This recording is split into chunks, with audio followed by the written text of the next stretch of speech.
bueno, ya salieron, que tuviéramos tantos. Abran sus Biblias, por favor, en Romanos capítulo 10. Romanos capítulo 10. Esta sección es muy conocida. Considero que la gran mayoría de los que están aquí se lo saben de memoria. Particularmente a partir del versículo 8. Mas ¿qué dice? Cerca de ti está la palabra en tu boca y en tu corazón. Esta es la palabra de fe que predicamos. Que si confesares con tu boca que Jesús es el Señor y creyeres en tu corazón que Dios le levantó de los muertos, serás salvo. Porque con el corazón se cree para justicia, pero con la boca se confiesa para la salvación.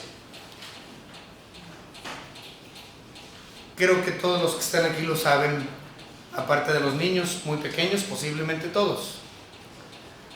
Estos versículos son conocidos por lo general por los bautistas. Nosotros somos bautistas. Son conocidas estas palabras, estos versículos, como la oración del pecador, ¿no? Y muchos bautistas son de la idea que si tú dices esas palabras de estos versículos,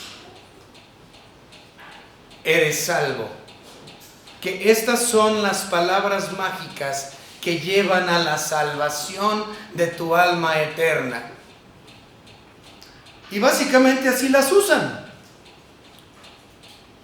Déjenme decirles que no existe como tal dicha oración del pecador. Ahora, podríamos decir, el principio de la salvación o los principios básicos de la salvación lo podemos ver dentro de esos versículos. Pero hay mucho más. No es tan simple decir, a ver, di estas palabras y repite después de mí y eres salvo. No. El contexto detrás de estos versículos es mucho más grande. Si ustedes recuerdan, el libro de Romanos fue escrito a dos grupos de cristianos. Ya lo habíamos mencionado desde un inicio. Romanos fue escrito para cristianos judíos y para cristianos gentiles de la iglesia de Roma. Y hay secciones del libro de la epístola de los Romanos que es a la iglesia en general. Y luego hay secciones en el libro de Romanos que son exclusivos para la iglesia o los hermanos, también eran miembros de la iglesia, pero los judíos, ¿okay?, de la iglesia.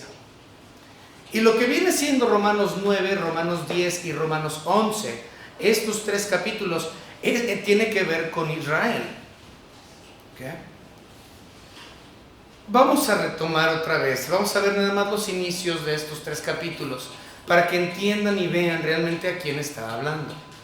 ¿Okay? Aunque la fórmula esta de, como dice, la palabra de fe que predicamos en el versículo 8, que si confesares con tu boca, esto no es exclusivo para los judíos, es para todo aquel que cree.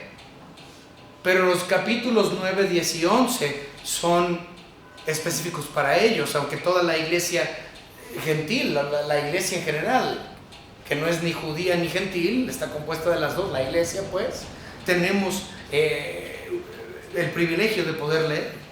Pero vamos a ver a quién estaba hablando Pablo. Vamos a regresar al capítulo 9, fíjense, el capítulo 9, los primeros dos versículos. Verdad digo en Cristo, no miento, y mi conciencia me da testimonio en el Espíritu, que tengo gran tristeza y continuo dolor en mi corazón. O sea, Pablo está bien triste. Versículo 9, porque deseara yo mismo ser maldito, anatema, separado de Cristo por amor a mis hermanos, los que son mis parientes según la carne, que son israelitas. ¿Ok? Entonces Pablo está diciendo, yo quisiera poder ir al infierno y ser maldito para que Israel y mis parientes que son israelitas sean salvos, porque no lo son. Él está diciendo, ellos son altamente religiosos, pero no son salvos. Y si yo pudiera cambiar el infierno, yo irme al infierno por la salvación de ellos, yo lo haría. Entonces está hablando a los judíos diciéndoles: yo pudiera cambiar mi lugar con ustedes. Y luego el capítulo 10, sí, es lo que vamos a ver hoy, 10:1 dice: hermanos, ciertamente el anhelo de mi corazón y mi oración a Dios por Israel. Entonces sigue con el asunto de Israel. Es para salvación. Todo esto, capítulo 9, capítulo 10, capítulo 11, Él está queriendo ver la salvación de Israel. Está hablando a Israel, acerca de ellos. ¿Okay? Ahora, nuevamente, ¿puedo aplicar esto? Sí, sí se puede aplicar. Estamos hablando de la dispensación de la iglesia, etcétera, etcétera. Pero está hablando a judíos. Y luego, en el capítulo 11, si nos adelantamos, dice, capítulo 11, digo pues, ¿ha desechado Dios a su pueblo? O sea, hablando de Israel. De ninguna manera, porque también yo soy israelita, de la descendencia de Abraham, de la tribu de Benjamín. O sea, básicamente está diciendo, sí va a haber salvación para la nación. Va a haber un remanente fiel, unos cuantos, pero estos van a ser la verdadera Israel al final de todas las cosas, y ellos serán salvos, porque Dios lo ha prometido. Dios no ha desechado a Israel. Entonces tenemos capítulo 9, yo quisiera ser maldito y cambiar de lugar con Israel, pero no puedo. Y luego capítulo 2, yo quisiera que Israel fuese salvo. Y luego capítulo 11, yo sé que van a ser salvos porque Dios no ha desechado a Israel. Entonces tenemos 9, 10 y 11 que van de la mano. Ahora, vamos a hablar un poquito más del capítulo, bueno, lo que vamos a empezar. Oremos, hermanos. Señor Padre, gracias le damos porque nos ha permitido estar juntos para aprender de su palabra. Gracias, Señor, porque podemos estudiar estos versículos tan interesantes. Gracias, Señor, porque estos son el principio de nuestra salvación y es la predicación de la fe que nosotros, por lo cual hemos creído, la predicación de su evangelio por la cual hemos creído. Gracias, Señor, por habernos llamado a ser hijos suyos. En el nombre de nuestro Señor y Salvador Jesucristo, nuestro Señor y Dios. Amén. Versículo 1. Hermanos, ciertamente el anhelo de mi corazón y mi oración a Dios por Israel es para salvación.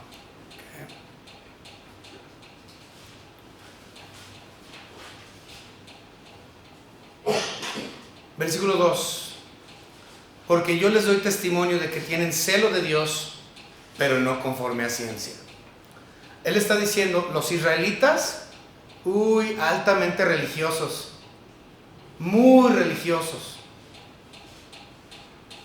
pero no les funciona de nada. Son sinceros, pero están equivocados en sus creencias. Eso es lo que Cristo dice, Pablo dice aquí. Porque yo les doy testimonio de que tienen celo de Dios. O sea, son religiosos, pero no tienen ciencia, es decir, no tienen un entendimiento realmente bíblico. ¿Observan? Los judíos, quienes han tenido la palabra de Dios por miles de años, son altamente religiosos, pero no tienen conocimiento.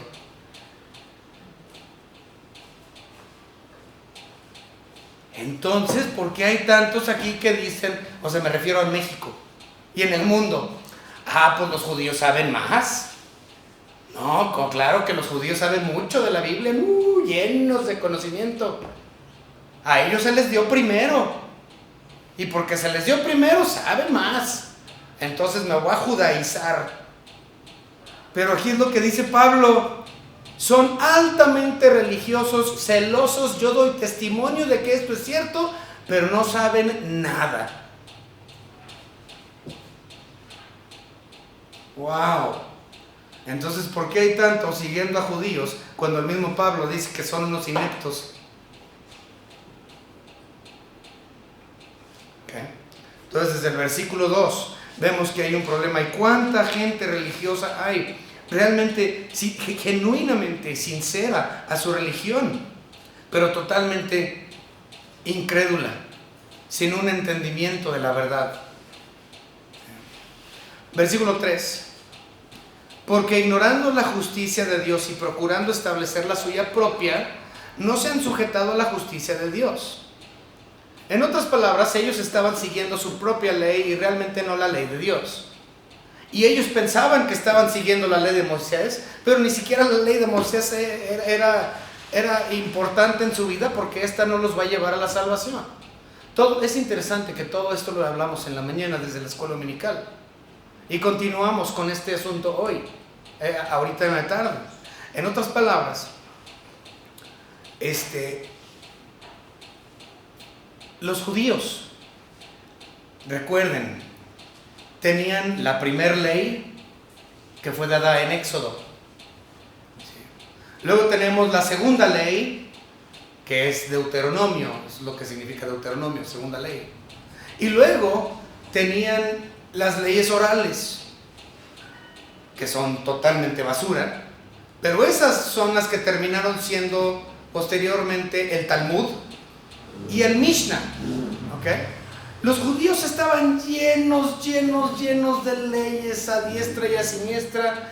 El mismo Pablo, cuando estuvo en el concilio ahí, recuerden lo que dijo en Hechos, dijo, ¿por qué los vas a poner a estos judíos, a estos gentiles? No recuerdo cómo va el versículo, a ver si me lo encuentran mis diáconos. Se me vino a la mente. ¿Recuerdan cuando a Pedro y ellos dijeron en el primer concilio, me parece que es Hechos 15 o por ahí así, 14, que dicen, ¿cómo les vas a poner a estos gentiles una ley que ni siquiera nuestros propios padres podían cumplir? O sea, ellos, los judíos que tenían la ley toda la vida, descendencia, ancestrales por miles de años, los judíos tenían una ley, y ahora los pobres tontos de los gentiles dicen, yo quiero ser judío, ellos tienen la palabra de Dios, saben todo, entonces yo voy a ser judío y me voy a meter en estos rollos, ¿ok? Y yo voy a empezar a guardar la ley también. Pero si ni los padres que tuvieron ancestralmente la ley lo pudieron cumplir, ¿cómo crees que un montón de gentiles aquí en México lo vamos a poder lograr? Hechos 15:10. Sí, era Hechos 15, gracias hermano. Hechos 15:10. Vámonos a leerlo ahí.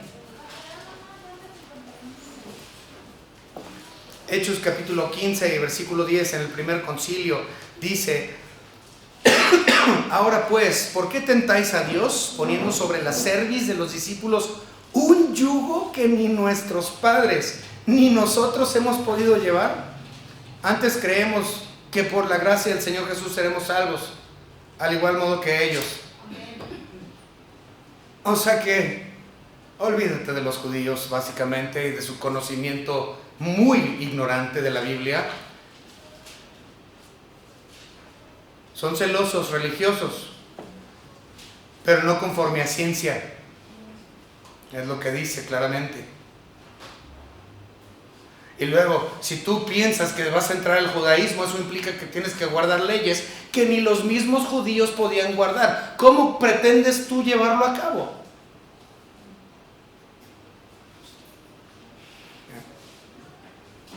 Continuamos con el versículo siguiente.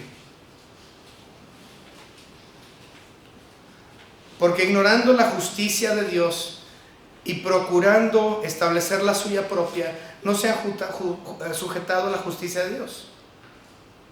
O sea, las leyes que Dios realmente impartió ni siquiera no podían sujetarse, nadie puede. Versículo 4, porque el fin de la ley es Cristo, para justicia a todo aquel que cree. Es decir, que la meta de la ley es Cristo. Cuando Cristo fue al Calvario y posteriormente resucitó y ascendió, cuando Él dijo consumado es, ya no hay nada más que agregarle a la salvación, ya no hay más ley, en Él se completa.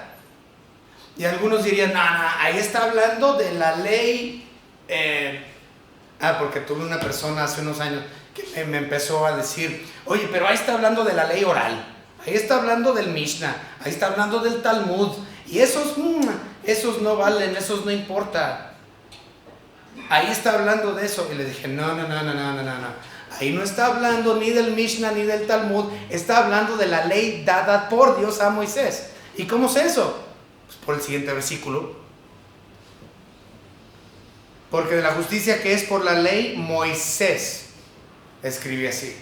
Entonces no estamos hablando ni del Talmud, ni del oral, ni del Mishnah. Estamos hablando de las leyes que Dios dio. La ley de Moisés. Es decir, la primera vez que aparece en Éxodo y posteriormente la segunda vez que aparece en Deuteronomio. Estamos hablando de la ley de Moisés, no leyes orales. Y dice, de la justicia que es por la ley. Porque recuerdan, si lo vimos la semana pasada, los judíos querían andar por la justicia que es por ley, mientras que un verdadero salvo anda acerca o detrás de la justicia que es por fe. ¿Okay? Todo esto viene ahí marcado en los versículos, los últimos versículos del capítulo 9. Todo el capítulo 9, mucho de eso trata de eso. Entonces ellos querían establecer una justicia que era por ley, por la ley de Moisés, versus la justicia que es por fe. Entonces vamos a ver qué cita aquí Pablo. Pablo dice que Moisés escribe así: el hombre que haga estas cosas vivirá por ellas. Vamos a ver qué está citando. Está citando Levítico capítulo 18. Vamos a Levítico capítulo 18 y versículo 5. Muy interesante. Por cierto, hay muchas referencias al Antiguo Testamento en esta porción y las vamos a ver todas. Entonces, Levítico 18, ¿qué les dije? 5. Levítico 18, 5. Dice la palabra de Dios: por tanto, guardaréis mis estatutos y mis ordenanzas, los cuales haciendo el hombre vivirá en ellos, yo Jehová. ¿Okay? Entonces es una citación de este versículo de Levítico 18:5. ¿Okay? Guardas mis estatutos, mis ordenanzas, las cuales haciendo el hombre vivirá en ellos. Entonces la ley de Moisés dice: vive conforme a estas leyes que Dios te ha dado y vivirás por ellas. Es decir, que toda tu vida vas a valerte por estas leyes. Toda tu vida. Es decir, nunca va a haber descanso. No está hablando de vivirás espiritualmente. Es decir, vivirás por ellas, como lo interpreta Pablo en Romanos 10. Si se dan cuenta, no es exactamente la misma cita que Moisés dice. Entonces, básicamente, Moisés, a lo que escribió por Jehová, dice: si guardas los mandamientos, vivirás. Pero la interpretación es: vivirás por ellas toda tu vida. Es decir, vas a estar esclavizado a esas leyes siempre. Y no te va a llevar a la salvación. Tú vas a vivir y morir por esas leyes y no vas a llegar a gloria. ¿Por qué? Ya se la saben. Gálatas capítulo 2, y hay muchos. Gálatas capítulo 2, versículo 16. Sabiendo que el hombre no es justificado por las obras de la ley, sino por la fe de Jesucristo. Nosotros también hemos creído en Jesucristo para ser justificados por la fe de Cristo y no por las obras de la ley, por cuanto por las obras de la ley nadie será justificado. O sea, la interpretación de lo que Pablo dijo, citando las referencias de Moisés, eran correctas. Sí, la ley dice: vive por estas. Y sí, vivirás por ellas todo el resto de tu vida. Y serás esclavo a ellas todo el resto de tu vida. Nunca encontrarás paz, nunca encontrarás solaz, nunca encontrarás ni salvación por medio de las obras de la ley. Y luego, continuamos. Versículo 6. Empieza esta sección del 6 al 8, que es muy interesante. Y 6 al 8 también es una cita, una referencia del Antiguo Testamento del libro de Deuteronomio. Ya leímos los versículos 6 al 8. Bueno, vamos a leerlos otra vez. Pero la justicia que es por la fe dice así: no digas en tu corazón: ¿quién subirá al cielo? Esto es para traer abajo a Cristo. ¿O quién descenderá al abismo? Esto es para hacer subir a Cristo de entre los muertos. Mas ¿qué dice? Cerca de ti está la palabra en tu boca y en tu corazón. Esta es la palabra de fe que predicamos. Ok. Eso es una cita de Deuteronomio, no es un original de Pablo. Ok. Vámonos a Deuteronomio para leerlo y ver que es una cita. Ok. Vamos rápidamente a Deuteronomio capítulo 30 y vamos a leer los versículos 12 al 14. Nuevamente, Deuteronomio 30, 12 al 14. Entonces Pablo está citando todos estos del Antiguo Testamento. Dice Pablo, Deuteronomio 12 al 14, no está en el cielo para que digas, ¿quién subirá por nosotros al cielo? Y no lo traerá y no lo hará oír para que no lo cumplamos. Ni está él al otro lado del mar para que digas, ¿quién pasará por nosotros al mar para que nos traiga y nos lo haga oír, a fin de la cumplamos? Porque muy cerca está esta palabra en tu boca y en tu corazón para que la cumplas. ¿Sí? Entonces, Pablo está utilizando Deuteronomio 30 y también cita lo de Moisés en Levítico 18. El asunto de todos estos versículos que él está citando es lo siguiente. Si ustedes observan, lo primero que dice es que la ley dice esto, o más bien la justicia que es por ley dice esto, y luego dice, más la justicia que es por fe dice esto. Entonces es un contraste lo que él está haciendo entre la justicia que es por fe y la justicia que es por ley. Empieza con Moisés, que obviamente es la ley, termina mostrándonos esta sección de Deuteronomio bien raro. Ahora, cuando nosotros empezamos a leer esta sección de lo que dice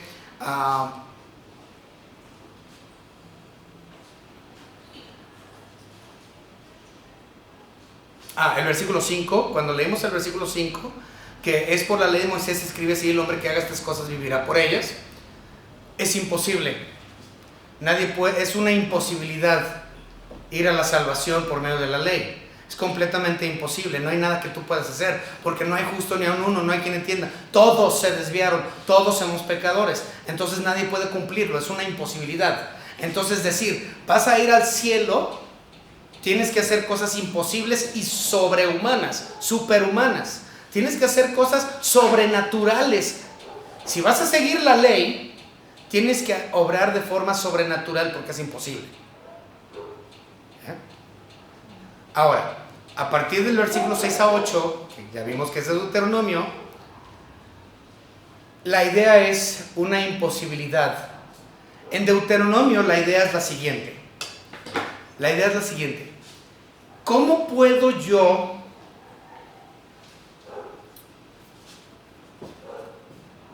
tener una relación con Dios que está en el cielo? No puedo, es imposible. Porque yo no puedo subir a traer a alguien que baje aquí. Es lo mismo que dijo Job. Job dijo, ¿dónde está el árbitro entre Dios y yo? Entonces, Deuteronomio dice, nadie puede subir al cielo para traer a aquel árbitro aquí, para que sea mi mediador. Es una imposibilidad. Así como cumplir la ley es una imposibilidad, bajar al mediador es una imposibilidad. O, ¿quién puede resucitar a Cristo de entre los muertos para que yo pueda tener una relación con Dios? Pues como seres humanos eso también es imposible. Así como cumplir la ley es imposible, sacar a Cristo del cielo para que sea algo humano es imposible para nosotros, y levantar a Cristo de entre los muertos también es una imposibilidad para nosotros. Pero para Dios no lo fue. Dios Padre, sabemos en retrospectiva, porque ya vemos que Cristo ya murió, yo puedo ver que Dios Padre ya proveyó a su Hijo para salir del cielo. Eso fue algo que Él hizo, yo no lo pude hacer, para mí era imposible. Así como la salvación es imposible para nosotros, en todo aspecto, porque no puedo cumplir la ley. Entonces, también es para mí imposible traer a Cristo aquí, pero Dios Padre lo hizo. Entonces hay ahora la posibilidad de tener una relación con Dios Padre porque Él trajo a su Hijo. Y para que yo pudiera tener victoria o garantía de la salvación, Él tuvo que haber resucitado. Y eso también es algo imposible. Yo no lo pude haber hecho. Él fue resucitado por Dios. Por el poder de su Santo Espíritu fue que nuestro Señor Jesucristo resucitó de entre los muertos. Este acto es lo que trae victoria en todo aspecto a todo aquel que en Él cree. Entonces, básicamente lo que está diciendo es, para ser justificado por la ley es totalmente imposible. Pero para ser justificado por la fe hay posibilidad. No por lo que yo haya hecho, sino por lo que Él hizo. Porque Dios proveyó a su Hijo a venir. Y fue Dios quien proveyó para la resurrección de Él. Entonces hay posibilidad de salvación por justicia que es por fe. Mas no hay posibilidad de salvación por justicia que es por ley. Entonces la ley es imposible, la fe no lo es. Él pagó para que yo no tuviera que hacerlo. Dios encarnó a su Hijo. Dios resucitó a su Hijo. No tiene nada que ver conmigo. Lo único que yo tuve que hacer es creer que fue hecho. Eso es todo. Es creer que fue hecho. Vamos a continuar. Mas ¿qué dice? Cerca de ti está la palabra. Cerca de ti está la palabra. En tu boca y en tu corazón. Esta es la palabra de fe que predicamos. Y ahí va. Que si confesares con tu boca que Jesús es el Señor y creyeres en tu corazón que Dios le levantó de los muertos, serás salvo. En otras palabras, simplemente tienes que creer que es Dios Padre quien bajó a Cristo del cielo y que es Dios Espíritu Santo quien le levantó de los muertos para beneficio de todo aquel que cree. Yo no tengo que hacer lo imposible para ser salvo, como guardar la ley. Eso es imposible. Y la venida de Cristo y su muerte y su sepultura y su resurrección y ascensión, eso no depende de mí. Por lo tanto, hace que la justicia que es por fe sea es la esperanza verdadera. Hay esperanza en la justicia que es por fe. Ahora vamos a ver algo. Una cosa que quiero mencionar acerca de esta famosa oración del pecador es lo siguiente. Si tú profesas estas palabras que vienen aquí, que si confiesas con tu boca, si tú profesas eso,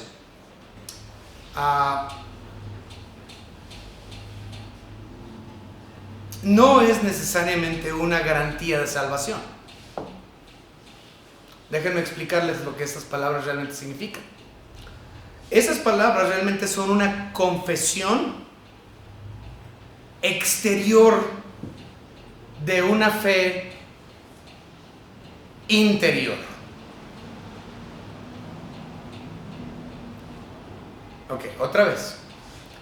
Esas palabras es una confesión exterior como evidencia de una fe interior. En otras palabras, para la persona que dice estas palabras es porque ya había sido salvo. Así de fácil. Quien confiesa que Jesús es Dios, Señor dice, y eso es Señor. Señor es dueño. Eso es lo que significa la palabra Señor.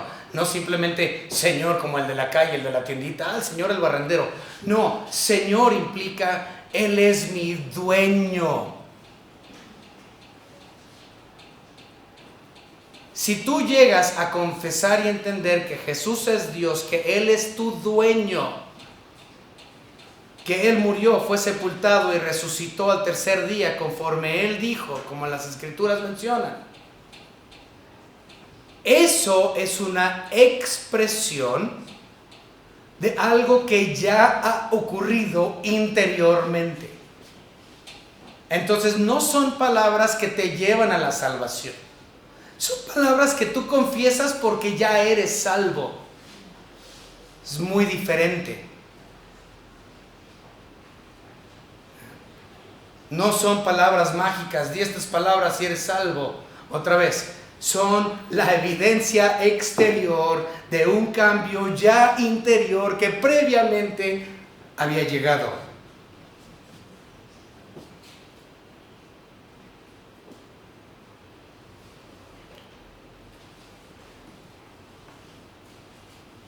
Y yo sé que eso le duele a muchos escuchar esa realidad, porque se les ha convencido que son las palabras para llevarte a la salvación.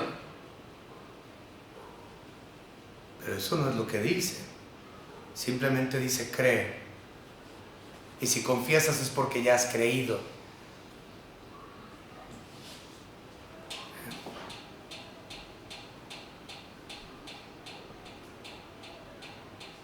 Ahora, si ustedes realmente ven, aquí realmente nada más está hablando que Dios le levantó de los muertos. Pero realmente en cuestión a la salvación, a la confesión de fe, es mucho más que simplemente decir, sí, creo en que en que Dios le resucitó. Es mucho más. Estamos hablando tú tienes que aceptar la sustitución vicaria. Tú tienes que aceptar la imputación. Tú tienes que aceptar el hecho de que Dios carga con el pecado de la humanidad, seguida por su muerte, su sepultura, su resurrección. Y la resurrección es la aprobación de Dios Padre por el costo pagado. En otras palabras, Cristo Jesús resucitó porque Dios Padre dijo, estoy satisfecho con el pago por el pecado de la humanidad. Otra vez, la resurrección, o sea, es que nunca se nos dice así. La resurrección de Cristo Jesús significa que Dios Padre aprobó y aceptó en completo el pago por el pecado del mundo. La resurrección es una aprobación de Dios, de que su vida fue perfecta, su muerte fue perfecta, y por lo tanto su resurrección es perfecta, y su ascensión es perfecta, y el pago es perfecto, y ciertamente consumado es. Ya no hay nada que hacer.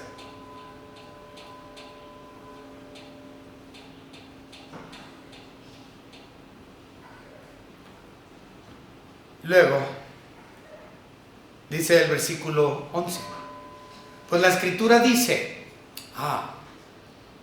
pues ahora ¿dónde? Más escritura del Antiguo Testamento. Ya se había visto. Observen lo último que vimos la semana pasada, que fue Romanos capítulo 9, versículo 33.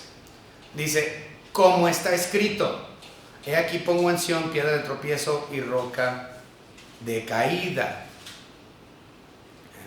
Y el que creyera en él no será avergonzado. Como tal, es la misma cita. Entonces, Romanos 10, 11 es la misma cita que Romanos 9, 33. La cita es de Isaías. Isaías capítulo 28 y versículo 16.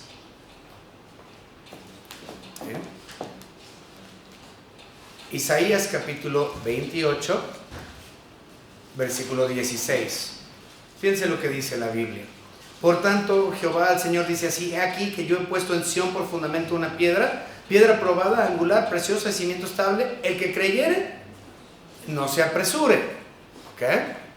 Entonces vemos la primera parte ahí en Romanos 9:33 y luego vemos otra vez una repetición un poco diferente en el versículo 11. Todo aquel que en él creyere no será avergonzado.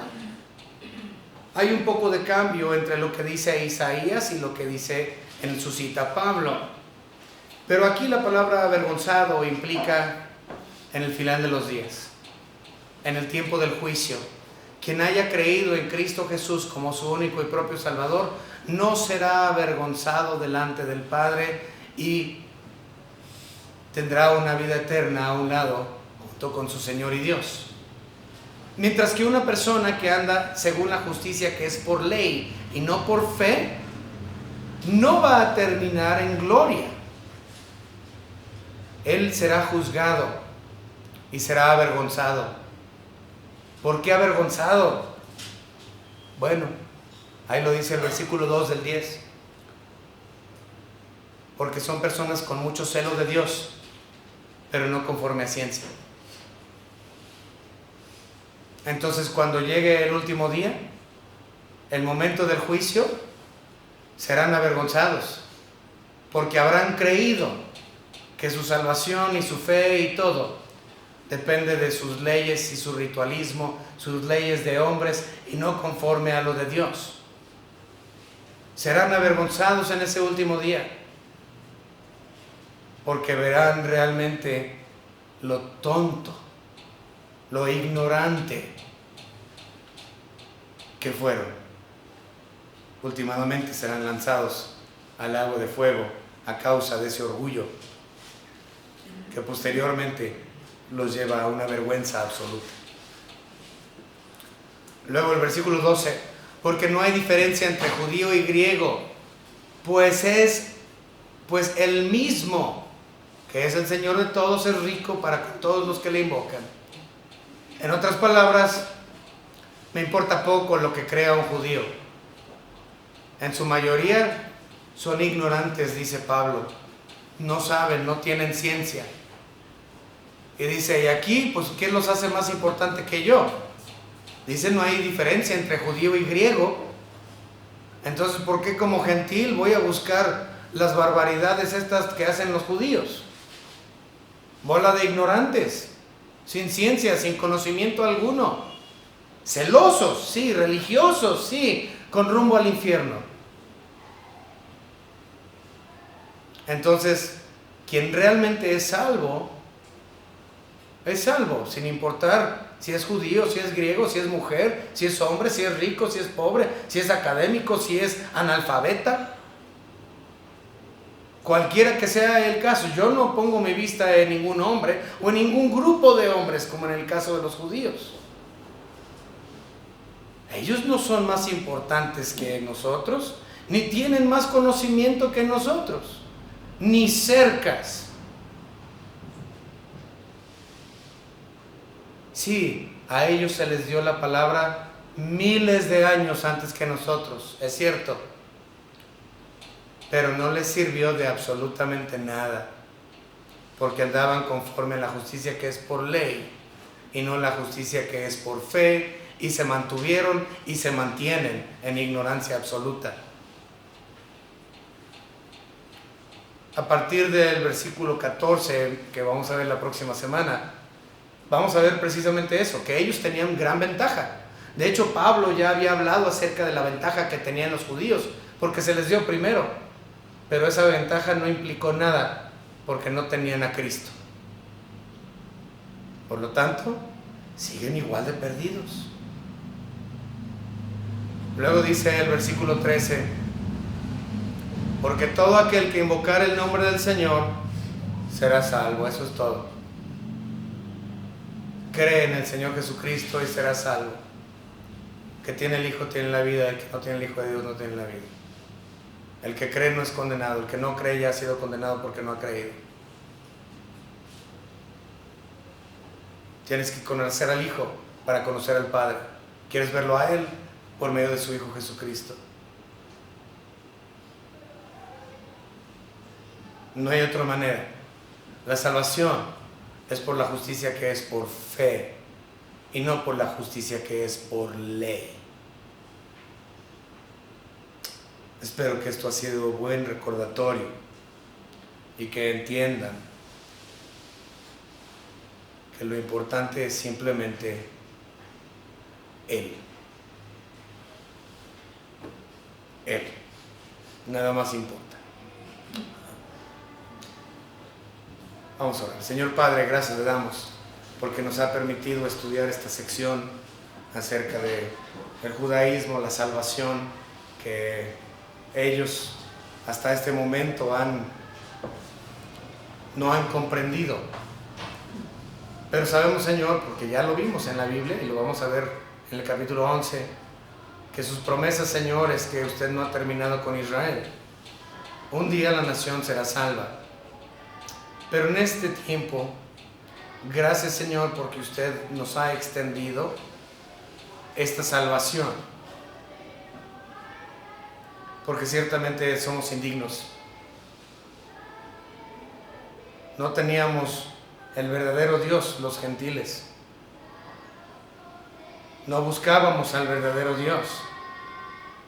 Pero usted, Señor, por su misericordia, nos ha traído a su conocimiento de su Hijo Jesucristo y de la obra perfecta que Él consumó en la cruz del Calvario. Gracias, Señor, porque la justicia que es por fe depende plenamente de lo que usted hizo y su Hijo Jesucristo. Porque fue usted quien envió a su Hijo a este mundo. Y fue usted, Señor Padre, quien le resucitó para nuestra justificación. Gracias, Señor, le damos por su salvación preciosa. En el nombre de nuestro Señor y Salvador Jesucristo, nuestro único Señor y Dios. Amén.